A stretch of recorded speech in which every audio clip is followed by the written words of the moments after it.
So welcome, everybody, to the second hour of Mind Shifters Radio. Today is Monday, August the 2nd, 2021. And our call-in number is 563-999-3581. And press 1, and that puts you into queue to talk. We'd love to hear your comments and questions because that makes this your show. Give Michael just a minute to dial in. I'll direct you to our website, which is WHYAGAIN.org, and click on the Start Here button in the upper left corner, or you can scroll down and click on the bullseye. They both take you to the same place, and that's where you will find all the tools. Lots of free downloads, audios, videos, the book, the radio shows where we walk people through doing worksheets, just lots and lots of information out there. Put it to work, and then this show is here Monday through Friday, Dr. Tim from noon until 1 Eastern Time, Michael from 1 to 2 Eastern Time, and they're here to answer your questions. So you call into the number 563-999-3581 and press 1. And that'll lift a little hand, and I'll know that you want to talk, and we'd love to hear from you. So hope everybody had an awesome weekend. And, oops, I about lost my phone there. Excuse me. And that you're doing the work. Have you come across anything different or any question or something that doesn't seem to work for you and you need some guidance on it? That's what we're here for, to answer questions and to hear your comments. So someone press 1. And I'm going to check and make sure Michael's not having technical difficulty dialing in. I actually heard from someone who's usually on the show, and she hadn't been on in a while, and I spoke with her, and she was telling me that the reason she hadn't dialed in lately is because she has T-Mobile, and T-Mobile wants to charge long-distance fees for dialing into the Blog Talk number. We ran into that same issue back when we were on T-Mobile, and that is that's the phone carrier doing that. It is not Blog Talk. So don't really know what to tell you unless you can call your provider and talk to them and get them to put that number in as an exception. I don't have any idea why they're doing that. So hopefully they can get that worked out, or you can also, through the Internet, join us by Internet on your computer. And you can ask questions in the chat room, and then I'll read them out loud. So, hi, Michael. I was just saying that we had heard from someone this morning and that T-Mobile's charging long-distance fees for them to call in on the guest call-in number. So, maybe they can talk to their carrier and get them to add that number as an approved number or something. I'm not sure why they do that. But they can also join us on the Internet, on the computer. So welcome to the show. Yeah. Maybe we could check and see if there's an alternative number people can dial into, because T-Mobile tells me, when we had it, I talked to them, and they said, they charge us in order to make these calls. They're not standard calls. So that's what they charge for it. But maybe there's another number that they can call into. Also, while we're talking about it, I was talking to Peter, and he can't dial in anymore on Hang-Ups, I think it's called, dialer. But he isn't able to get in on Skype, and maybe we can ask, maybe we put a trouble ticket in and see why he can't get in on Skype, because he had some questions for us. And beyond that, welcome, everybody. Glad you're here. It is just a giant honor and delight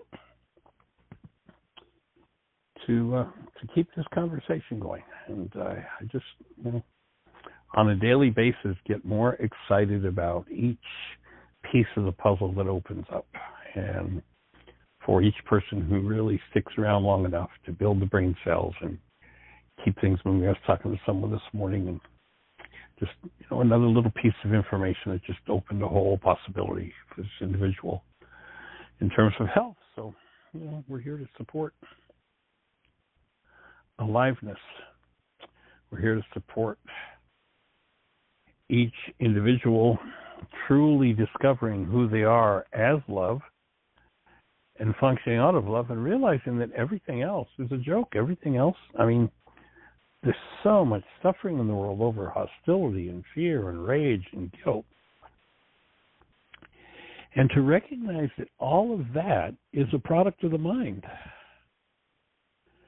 And and I say the mind, but I actually don't really mean the mind. I mean the the pseudo mind, the one you have to be out of in order to really heal. You got to be out of your mind, and that mind is the function of this so-called body, this carbon-based memory system that holds every kind of generational insanity within this carbon-based memory system and keeps tricking us by representing what it holds, a fantasy, as a present moment experience. And when I say a fantasy, let's take an example of a fantasy. I actually just bought a globe for our granddaughter. She's just picking up interest in so many things. And when we came back from Heartland, way back 30 some years ago, when I went to India, one of the things I did is I came back and I brought this really beautiful, precious stone map with all, it's got all the countries on it, but it had abalone shell and different. They're really pretty cool and real dark blue for the water. And Ari just was like, oh boy, just loved it, hearing about the countries and all. But, when you think about it and we talk about countries as though they're real and they exist, the truth is they're a fantasy. They're nothing but a blooming fantasy. It's something we made up as though they even exist. And it's a reason for people to go kill each other over something we made up. It's the same. There are useful fantasies, and like let's say, I look at the clock here and it says it's 1:05, but if you're out in California, it's not 1:05. Well, wait a minute. If it's 1:05, then it's got to be 1:05, or do we make up a fantasy that says, well, it's 1:05 here, but if I go to Texas, it's 11 or 10. Pardon me, 12:05. If I go to Mountain Time, it's 11:05. If I go to California, it's 10:05. And if I go, to Hawaii, it's what time is it? 5-6 hours different. I don't think they do time change there. But anyway, it's all a fantasy. So one of the things we're gonna we've shown Arya countries and that sort of thing. Here she is at 34 months. We're going to tell her the truth too.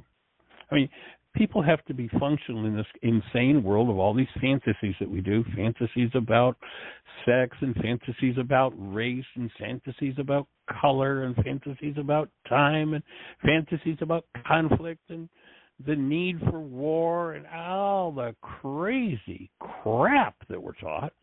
But I found a map with no countries on it. And it's a technological map that we can take a phone or a tablet, and it's augmented reality, works with an app, so she can learn about all the fantasies, but at the same time she's going to have a plain looking, here's a picture of the Earth, at least relatively close to the way it is, without any fantasies. There is no, Russia, there is no America, there is no Canada, there is no China, there is no Philippines, there is none of it. Like, who made it up? And these fantasies that people conflict over. We talked the other day about Morgan Spurlock and his 30 days program was called 30 Days. Jeannie put the link in the notes the other day. And the one he did on immigration. And there's this feature person in it is a fellow from Cuba. Place that doesn't exist, but we made it up, so we say, oh, that's Cuba. Why do we call that Cuba? Because everybody said that's Cuba, but there's no other reason for it. Anyway, he escaped from Cuba back in the dark days of the Castro regime. And because his parents happened to work for a sugar company, he got to quote unquote immigrate legally. Well, what do you mean immigrate? Who put a border? Who said there's even a border? There's no such thing exists, except we created a fantasy. Anyway, this guy is he starts out in this, it's a 45-minute TV series. He starts out pretty angry. He's a minute man, and he straps on his hip holster and his gun, and he takes his rifle, and he takes 500 rounds with it. He explains what he takes, and he's got a knife on his belt, and he goes to the border every day, and he protects the border against invaders. Well, his brilliant piece that Spurlock did is he, I don't know how many people he contacted, but he contacted this guy and said, I have a challenge for you. I've got a family that's a family of illegal immigrants, and I've arranged for you to live with them for a month. And so he takes them up on it. And he takes his little bag, and he goes to their apartment, which is 500 square feet, and there are 2 parents and 3 kids, Jeannie, maybe 4 kids. So there's 6 people living in this 500 square foot apartment, and he moves in with them for a month. And when he gets in there, he's angry, and he's like, you people, if I had my way, but I promised I wouldn't, I'd call the INS and get them to come and pick you up right now because you're illegal and you've invaded our country and you're going to destroy our country. I mean, he just goes on and on and on. All of a sudden, over a matter of days, he starts to fall in love with these people. He starts to really honor and cherish them and learn who they are, and that they're just real, honest-to-God people. There aren't immigrants. They aren't illegal immigrants. That's a fantasy we made up. They're people. They're human beings. They're our neighbors. That if you have any kind of theological understanding, are the people that we're instructed to cherish and honor and hold a space for. And part of his agreement is he's going to work with this illegal immigrant, and this illegal immigrant works for next to nothing. Very skilled man, hard worker, and he does jobs nobody else will do, and he does them for next to nothing. And this Minuteman agrees that he'll work with him every day. So he goes to work with him, and he's crawling under houses, and he's fixing this, and he's doing dirty, rotten jobs for next to nothing. And he comes to honor this man. He comes to the point of tears over this family. And the man who is the father of the family says, it'd be really good if you went down and spent some time with my brother in Mexico. And this Minuteman guy says, well, what the hell, I'll go. And he goes down there, and he's still got, a little bit of this edge, and he tells him about how, but your brother's illegal in his family, he should be deported. And he stays with the brother in this hovel that he lives in. But the hovel's like a palace after he gets to go and see where this man with his wife and his 4 kids lived. And, at one point they give a shot of the well where they go to get their water and where they have a hose hooked up, and the well looks like a putrid, disgusting, you wouldn't want to put your foot in it kind of thing, but that's the water they had. And he's like shocked at the conditions this person lives in. And all of a sudden, he's like, wow, what have I done? What am I doing? What's going on here? But the whole thing, when you think of it from the point of view of fantasy versus actuality, what's really true, his whole disturbance and upset is based on a fantasy of something that doesn't even exist. And here's my offering, the point of the story. Everything you have ever been upset about is a fantasy created by your mind that doesn't exist in actuality. Because if there's upset in you about it, if there's hostility or fear, hostility and fear are markers in the human system that say, this is a lie, this is a fantasy. Well, yeah, but Michael, I watched this terrible, horrible thing happen, and I just went into rage over it. So they deserved my rage. It's like, well, you know, I watched the same horrible, terrible thing, and it was horrible and terrible. But while they may deserve your rage, my question to you is, my comment to you is, you get the original, they get the carbon copy. Do you deserve your rage? What are you doing to yourself out of this fantasy world?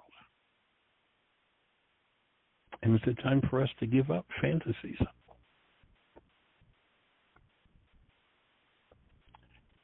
At the end of this film, after the 30 days, and he's leaving and he's in tears, the kids are in tears, the mother's in tears, the father gives him a hug as he leaves. And in particular, there's a very bright young girl, who actually taught him to play golf. She was a championship golfer. And she just got, as a dirt poor immigrant, accepted to a college. It's going to be the first person in her family to ever go to college. And he's like, yeah, I would sponsor you to come here legally. I would like to do that. And he leaves this family that when he lived in his fantasy, he was so enraged at. And when you talk about, when you think about you're enraged at something or somebody, your mind is the worst liar in the world. You have never been enraged at anybody. You have never been upset by anybody. You have never been disturbed by anybody. Now, I know you got a whole list of fantasies. You can tell me how this happened and that happened and that happened and this happened and this happened. And that's why I was, excuse me. You'll notice if you've been through that fantasy 87 different times with 42 different people, you're the only one that was there every time. Your mind is lying to you. You're upset because in your mind there is that upset. You're enraged not because this or that happened. You're enraged because there's rage in you. If you're sad and grief-stricken, you're not sad and grief-stricken because somebody died, or somebody was injured, or somebody's sick. You're sad and grief-stricken because there's sadness and grief in you. And your mind makes up these fantasies about why that's true. And boy, this guy had a whole list of reasons at the beginning of this show as to why these people were so bad and so evil and ruining the country and needed to be deported. As we're listening to tens of thousands of people with that kind of rage, pretending that their rage has got something to do with immigrants. And he wants to sponsor the families to be here because they're human beings. And they're beautiful, sweet, wonderful, hardworking, caring human beings. Now, are there criminal people from that place that we call a country that doesn't exist as a country except that we created that fantasy? Sure. Yeah, but, there are plenty of them here. In fact, if you look at the statistics, there's far, far, far more crime committed by those who are citizens here than by the so-called invaders. And so when we start to wake up and realize who we are, we get to engage in forgiveness. And forgiveness isn't about how, if I were talking to this guy, this Minuteman, about forgiveness with this family, I wouldn't say to forgive them ever for anything. I would say to him, sir, your fantasy mind makes up your rage about immigrants because there's rage in you, and if you want to heal, you need to forgive your rage. You don't need to forgive them for anything. Forgiveness has nothing to do with letting other people off the hook because there's insanity in you. Forgiveness is about how you, if you're experiencing it, remove your insanity.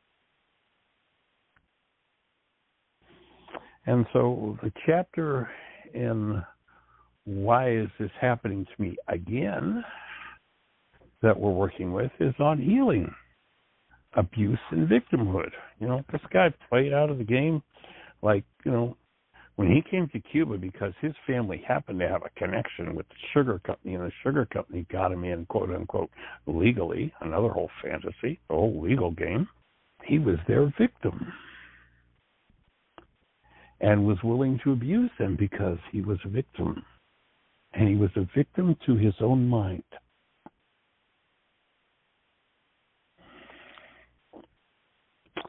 So the key thought we're going to start with, we're on page 94. Pardon me, I guess we're actually on page 95, aren't we? Yeah, 95. Second paragraph, third paragraph. One of the biggest challenges for the hostility addict is that the supplier of the hostility is internal. A tricky pusher from which to break contact. Hostility must be treated like any other drug. Its use must stop if one is determined to recover. The other challenge is that society is the enabler. Richard coughed. Well, what do you mean, enabler? What's that? In traditional drug and alcohol treatment, the enabler is a person who supports the user by covering for or assisting him or her to keep up the habit. For example, speaking of the idea of habits, did you hear that the Catholic Church has made it legal to date nuns now? Did you hear that? That's just looking at that word money. Yeah, it's now legal as long as you don't get into the habit. Oh, excuse me, I couldn't help it. My apology. Oh, that may have roused some fantasies for people. Anyway, so the enabler is the person who supports the user by covering for, the drunken husband who can't go into work next morning, and wife calls and says, "Oh, Charlie, is sick. He can't come into work." Instead of, she's forced to make the call, say, "Charlie got drunk last night and said, I got a hangover. He can't come to work." Oh, well, Charlie's employer might start to hold him accountable if he misses too many days because he's out getting drunk. But the enabler covers or even assists. For example, a husband who drinks to oblivion every weekend doesn't have to deal with his poor performance at work if his wife calls his boss and makes excuses for him. If he were required to face his boss and admit he had a hangover, he would have to deal with the consequences of his behavior. He might get fired if his boss knew what was going on. Richard scowled at me. If she didn't cover for him, there would be no paycheck, and her family would starve. Well, Richard, that's a great realization. Or pardon me. That's a great rationalization. And if you look at that word, you start to realize that ration lies. And when the mind makes up its stories, its fantasies, it can always cover for everything. Yeah, that's true. If she didn't cover for him, family might lose a paycheck. But you know, if the family loses a paycheck and he gets a sobering look at his life, it might be the key to recovery. And it might be the thing that, you know, next week where he maybe was going to be out drunk and driving home and kill himself in an accident, might get his attention. He might decide to stop drinking.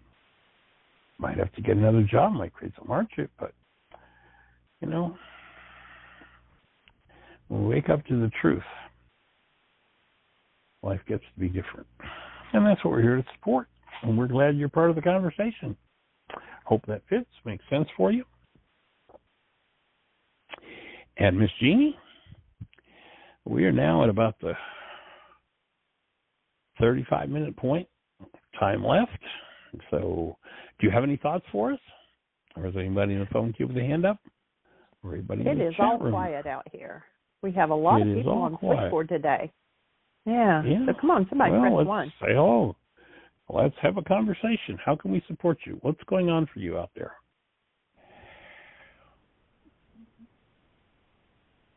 I'm going to be silent until somebody pushes one.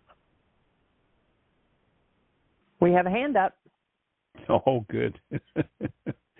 I wasn't really going to be silent until somebody put their hand up, but I'm glad you did. All right, area code 480. I think this is Miss Cecilia. Oh, yes. What an amazing Well, hey there, young lady. It sounds like you had yourself Hi. an awesome, beautiful healing crisis last week. Well, and into last night and into this morning. It's a process. You mean life is still giving you opportunities? You're not finished? Well, I know, but it's getting clearer and clearer to me. That's the clarity that's helping me even get deeper into the awesome. healing.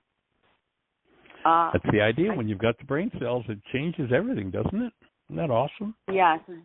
I sent you some things this morning, and the email does say, please, you know, in the next day or so, if you have time to read it, I will discuss it after you read it because it would take too much time on a radio show to go over, and I just want to get to the highlights. Yeah, well, I've got a lot. We've got some meetings. I've got a lot on my plate the next day or two, but I will get to it, and I'll offer you my thoughts and comments. So. Yeah, and I wouldn't mind, bringing this on the radio show because I know you don't have to write me back. You can just say, well, why don't you? I've read it. I have time to,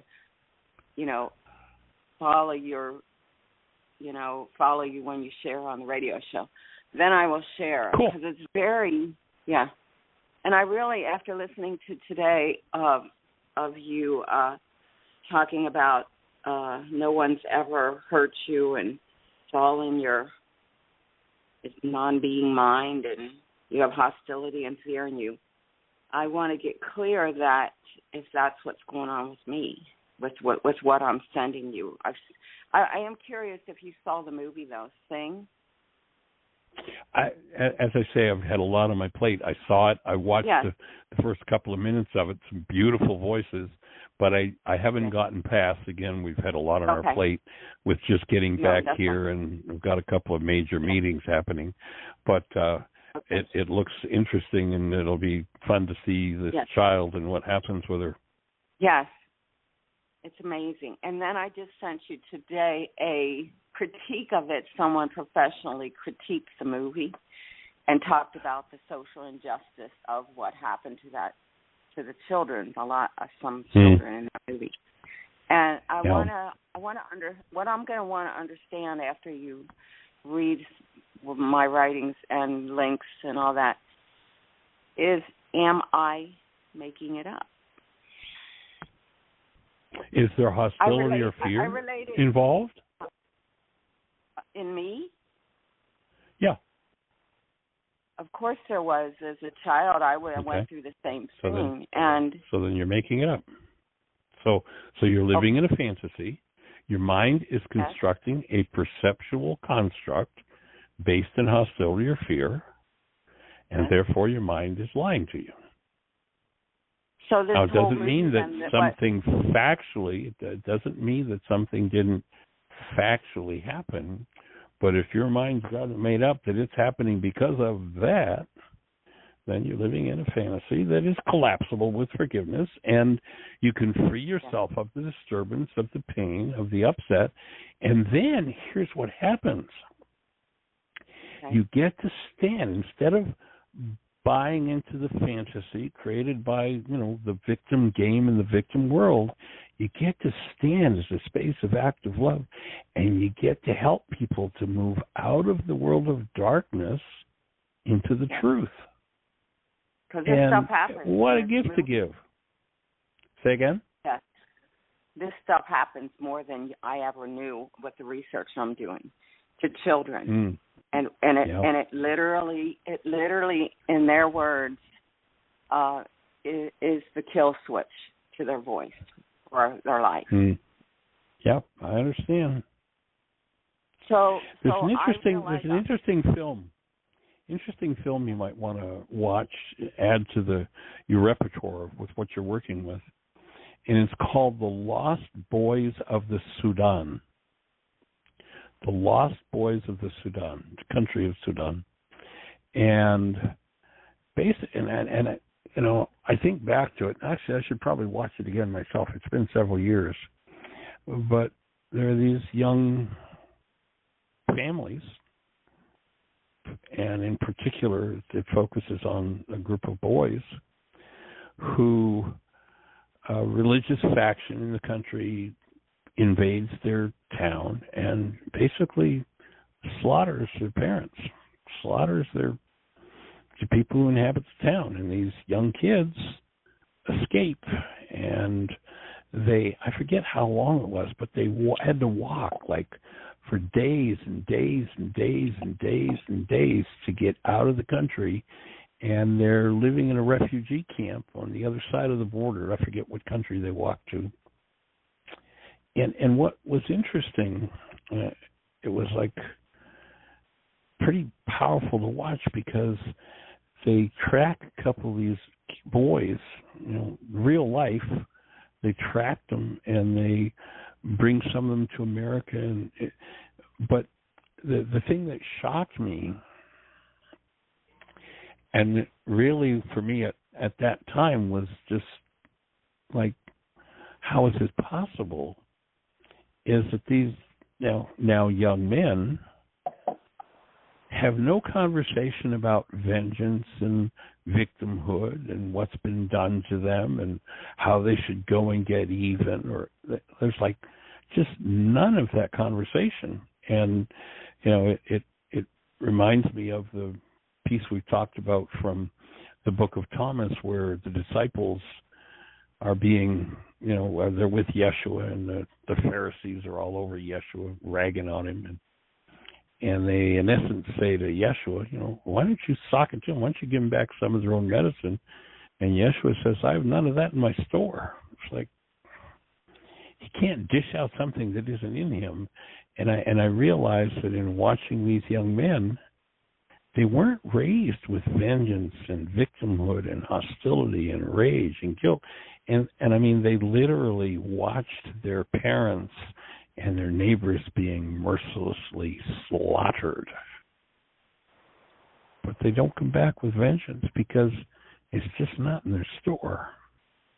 If that were to happen here with all the political people and all the crap, man, there'd be people wanting them, other people's heads and just, all kinds of crazy stuff. And what we need are people who are willing to face and clean out what's in their store, so that we can create a critical mass of people who can stand as human beings, as love, rather than as hostility and fear-based beings.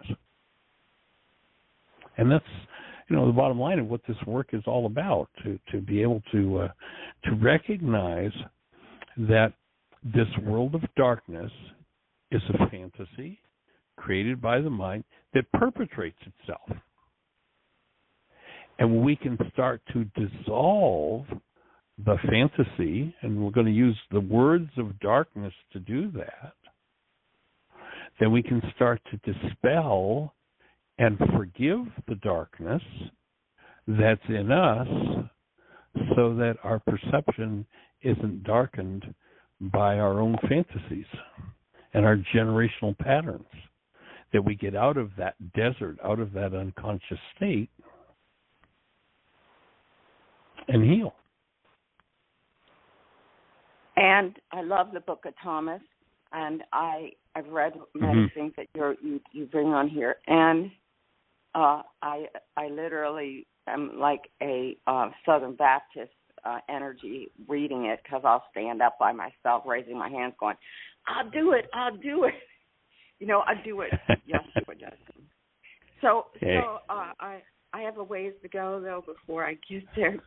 I'm on the road anyway. But one of the tools you give is, and I applied it to my life of being told by quote unquote teachers that I'm not good and I should mime the words.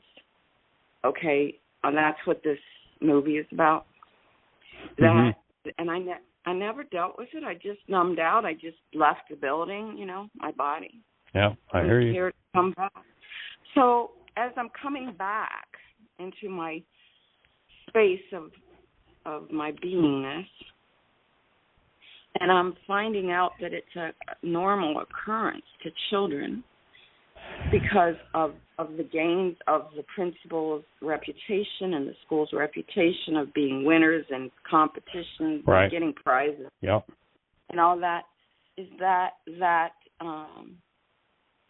and then I just hate to keep talking about it because you haven't seen it, and I don't want you to not see it. I already know what's going on. But my point is, as a child, I thought I've heard you say to me that the power person dynamic, which would have been my teacher at that time, my parents, is that I'm a sponge and take it in, not because taking the energy of what happened, yeah. And I take, and when I get stressed, let's say I try to sing, that power person dynamic comes up in me and takes over me. It's in me and has to be removed. Right. Forgiven. Yeah. Right. So I don't feel, I feel like it's a fine line between saying that I'm a victim versus I am empowering myself by facing it and realizing that they had their issues that they vomited on me. Right. Okay. And therefore, I can't heal their issues, but I can heal what it vomited into me and what I actually do to myself. And that hold the thought for a second. And doing that opens the space for their healing as well, because it's the same energy. Yes. And so I'm realizing, because of the work that you do, and I'm learning and getting brain cells, to find anything hate for myself. I really took it all out on me. Shut down most of my life. But I realized that it's that's what's in me that needs to be healed. Guess what?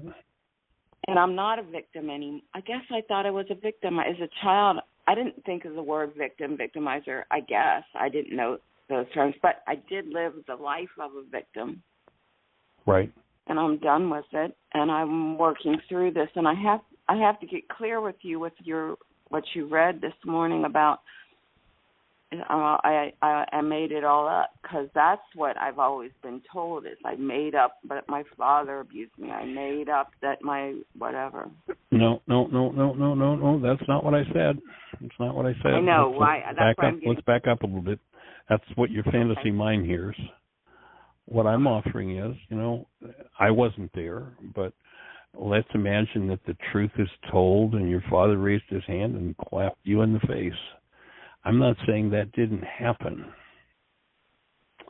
What I'm saying is that you, 10, 20, 30, 50 years later, functioning out of that energetic dynamic, generate perceptual constructs with your mind based on that energy dynamic, and you play it out today. And you don't need to be. You can remove that. Mm-hmm. So, perceptual constructs are an illusion. All of them. Mm-hmm. Now, let's get clear on the definition of the word illusion. The general population thinks of illusions, well, that's something that doesn't exist. We're not saying it's something that doesn't exist. The root, in Aramaic, the root of the word illusion is measured. You'll remember in the ancient scriptures they said, as you measure, it will be measured unto you. So if you measure into your energy system the mind energy of abuse and victimhood, then that will be played out and measured back to you, and it will become your illusion. It will become the construct that you see the world through. When you collapse it, you'll see that energy that recreates that illusion over and over and over again is gone.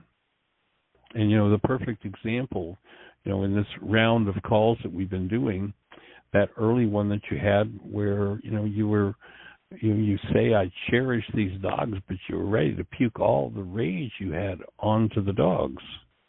Mm-hmm. That's an illusion. Did you puke the rage on the dogs? Yep, you did. But what had been measured into you in interaction with your power person, you were just meeting back out. And when we stop doing that, then we can remove those energetic patterns. We can forgive those energetic patterns, and the whole game changes.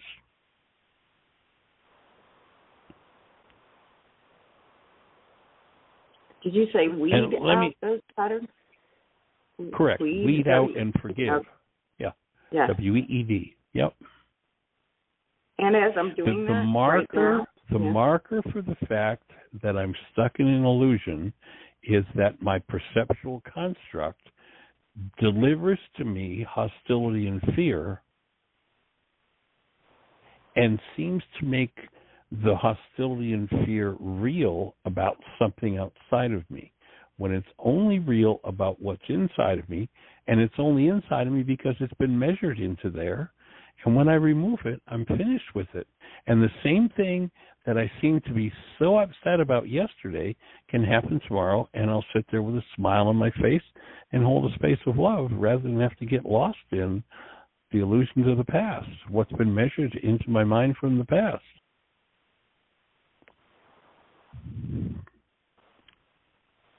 I think I heard you earlier say, didn't you finish that issue that you're not good enough and you're over the weekend because of a lot of stuff came up, and I want to be finished with it.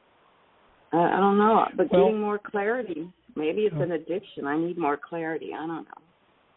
Well, no, my offering would be you're in process. Do you suppose, like if you think in terms of, I was taught that I was inadequate, do you suppose your teacher of inadequacy had experienced being told they were inadequate? I think everybody on the planet is told. It's a pretty common message. Yeah, it is, so isn't it? I may go back, when Yeshua, they said to him, he was like, well, okay, so I need to forgive, but how many times do I need to forgive? Is 7 times enough? And the Greeks tell us he said 7 times 70 times, which he said, no, you do it 7 times 70. In Aramaic, it's 77 times 70, which means you will do the forgiveness process infinite number of times till you're complete with it. And I don't know when you'll be complete with it. It might be tomorrow, and it might be 20 years from now. But if you do your work, you'll come to a point where you'll be complete with it. Now, if it's going to take 20 years, it'll take 20 years because it probably goes back 50 generations. That energetic pattern of that particular insanity has been going on generation by generation by generation by generation. And when you say, I'm going to take this on, I'm going to move through it, you're doing it for all your relations, for all your generations. Mm-hmm. Yeah. And opening the space of healing. Ted and I he played guitar electric like Jimi Hendrix and all the blues players. Played a left-handed upside down left-handed guitar that he figured out how to play when he was a kid. Uh-huh. Right. Every time we'd go out and sing, I didn't have issues. Sometimes I just didn't have issues, and I would go to a blues bar and sing, and I'd get standing ovations. I mean, it felt like it wasn't me after the fact that I did that. There's a part in me that just, she's like, where'd you come from? And he was in the back of me on stage with mostly, all guys that were, a lot of them were guitar players. It was an open night mic, and I couldn't hear his music, and he does that. He was beaten so horribly by his father as a child, and he had such low self-esteem, but that was his saving grace, was his guitar and his playing. I would hear it in the house, and I would sing with them in the house, and of course he threw on me what was thrown on him, that I suck and that nobody'd ever want to hear me, and nobody definitely want to pay for me. I was locked into not dealing with that trigger that triggers me, so I stayed 16,000 miles away from him. But we still went out and played. But I still heard. No. I mean, I couldn't hear him play, and I would say afterwards, "So, did you have fun? Did you enjoy it?" He looks at me like he wants to like kill the messenger, which is me, right? Of something that he's not dealing with either, and he just no. I hated it, and I'm like, hey, Ted, how come I can't hear you? I can't hear anything coming out of the amp. And he doesn't say a word, but he continues to do this every time because he's so petrified of his nerves. And I really think so he's stuck. He's stuck in his fantasy, as you're stuck in yours. And when each of us becomes liable and responsible for our fantasies, we can remove them. Yes. When we do, our whole perceptual construct shifts and changes. And when your constructs are based in a connection to love, your constructs, your perceptual guidance system will begin to guide you toward the truth. And healing happens.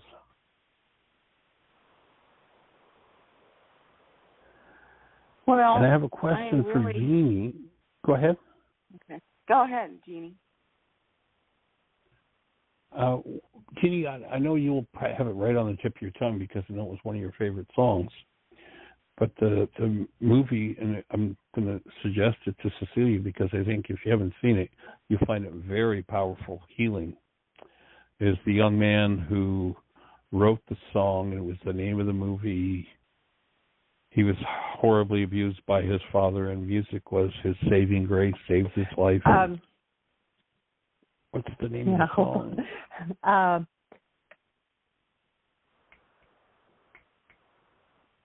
It's right on the tip of my tongue, but it's not coming. Yeah, mine too. I'll find it here in a second. Keep talking. Okay. So interesting. I had a voice coach in Los Angeles who told me, it's your parents' fault you're the way you are, that you're like a cigar store statue when you sing, okay? A cigar store statue impersonator. So he lied to you. He said they didn't give me unconditional love, and I wasn't the way they wanted me to be, so they withheld the love and yada yada. Yeah. And that I can only imagine. I can only imagine. Have you heard that song? You familiar with it? No. Is it powerful what film? Powerful. Is that the name of the I can only imagine. Yeah. True story. What kind of style is? Just curious. What kind of music? True story, and it's awesome. It's actually a Christian based music, with this kid who's horrendously abused. Again, true story. And his escape is music. Yes. Saves his life, and he becomes like a globally known star, and I don't remember his name offhand. You'd probably recognize it. But look that movie up and breathe through it. Take some worksheets with you, and it will be very healing for you. Dennis Quaid plays the dad. Right. Yeah, and he does it very brutally. Dennis Quaid is the father in the film. I see. Okay. And the song is actually by a group called Mercy Me, and it's a true story of the guy that wrote the song. Yes. Well, this story about Sing is a true story about these children in this choir in Hungary. I didn't. Right. I mean, I found out it was true after I watched it. It was that's how Ted and I got together, is because we were both musicians playing out at the time, and that's why we got together, because we both loved the blues. Because I'll tell you, if you're abused, you love the blues. Okay, that's a genre to stay stuck in your blues. Well, it's kind of like country music. It's and what you need to do is you need to start to play it backwards. See, when a country music star starts to play or sing their songs backwards, they get their dog back, they get their truck back, they get their girl back, they get the farm back. And when you start to undo that stuff, so we're here to hold the space. I see the damage. I saw the damage in him. I didn't have the eyes to see how it affected me, though. Transparent.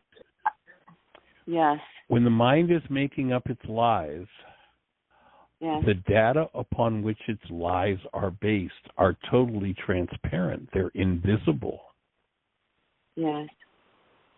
Because the mind makes it up as this is the fact, when the truth is this is the illusion.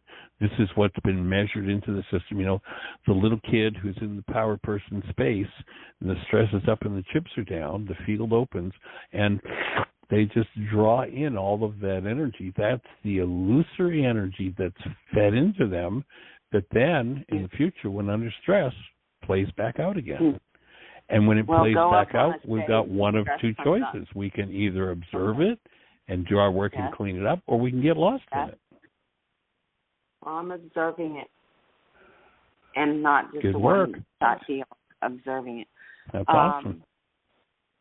I want to share with you that did you check out that one Lion girl, Irene Lyon, at all, that video? I'm not expecting you to. I'm just putting things your way that I find are helpful about the nervous system. But she has a video, and it's called Ancient Anxiety Medicine. So I know she's not talking. I know she's not talking about medicine, or at least I figured it. She didn't. And then when I opened the video, it's almost like you're giving yourself a bear hug, but it's got a couple of different positions to help you stay in your body. Okay. Right. Really, it helps just people who leave their body stay in their body, and it's from I don't know, Japan, or it's a Japan thing or something. I'm not sure. I haven't gotten that far. But it's interesting to see, because all weekend long, I think my neck was like, the muscles have never been used that much in my life, doing the tilting my head to the right and then looking to the left. And I kept doing it like for hours and hours and hours and hours after my lesson on Friday. Well, the next step. Okay. The next step in doing that is to do it standing up, and then take it not just your neck, but go down. Let the whole motion that's happening happen with your spine, and do the same bend right down at your hips as you're doing with your head, and the same to the other side, and just allow that whole system to open and flow into that parasympathetic dominant state. And you'll start to dissolve, the freeze phase of that is more than just a metaphor. I mean, I'm realizing that it literally, there is this locked-in frozen energy. And, it's interesting, there's that kids movie called Frozen, and the bottom line of it is let it go. Yeah. And as you start to open, that freeze energy begins to break up and dissolve. And that's when you go to thrive. That's when you go to that parasympathetic dominant state, and everything changes. Well, I appreciate your sharing that with me, and I did send my teacher the email I sent you on Jeannie, and if you don't have time to read it, or if he doesn't, I even sent Roma in Hawaii. Anyway, but cool. But I just wanted to say something, and is that I don't know. I'm sure I'll be back. I'm sure it'll come to me, and I'll share it some other time when it comes back to me. Okay. Well, we'll be holding the space. Yeah. I'm holding space for myself and my dogs now. Oh my God! I got home, this morning from the grocery store, and they're all waiting for me, and the food's not ready, and I'm looking at them to go, "It's okay. You're safe. You're getting taken care of. I've got you I'm holding a safe space for you and a loving space for you." Anyway, this stuff is wearing off on me, and it's growing, and it's a really life-changing. Oh, I told my teacher about this process, and I want him to be on my team of doing this work with my voice lesson, and I think he's going to be blown away, because I did do transcripts about the nerve does not connect to the voice box when you're in freeze mode, and when I'm aware of my voice shaking or something, then that tells me I need to let go of any hostility and fear in me. That, I don't know. I just wrote down what he might not understand it, but he did study psychology. Building brain cells. Yes, he's wanting to build brain cells. So maybe I'm helping him find a way to help students. I hope so. That have these issues, because there's a lot of them. He tells me there's a lot of people that have so many issues outside of their voice. Anyway, that's part of my team. Cool. Well, let me tell you a secret. Okay. One of the things I love to do is sing. In fact, if it weren't for an event that happened somewhere in around grade 1 or grade 2, I might be in the music. Actually, I was in the music business for a time period, but I might be in the world of singing if it weren't for that. When I was a kid, we used to live on a little strip of land between a lake and a bay, and we'd take a bus to school. And, there were like 4 or 5 buses that would come along this route. And when I was like grade 1, grade 2, the bus drivers would argue over getting me to ride their bus, and they'd let me ride for free if I'd sing for them. And I had no qualms about that. And I actually have never touched into the core memory. It's not something that's been that important to me, but because I do sing. But along about grade 2, something happened in the classroom similar to what you're talking about. As I say, I've not actually gone to the direct memory, but I've gone to the energy of it and cleared a lot of it out. That inhibited me and stopped me, that I quit. At that point, I quit as a result of it. So I'm with you 100% on opening this one and healing it. And who knows, I may get some vicarious healing out of the work you do with it. So awesome. I'm definitely here to hold the space for you. I've got so much more to share, but I'll share it on another time. In other words, our voice is our instrument. It's not like another instrument you can put down. It's me. It's you. It's everybody. And if it's no good, then we assume we're no good. The end of the subject. It is the device through which we vibratorily create what happens in our physiological world with frequency. Yes. So that takes it to a whole other level. And we're down to Sure. the last minute or so. So acknowledging you for your work, holding the space, and we invite everybody who's listening to have the best year yet of your eternal life. It's an awesome gift to give the world, and blessings.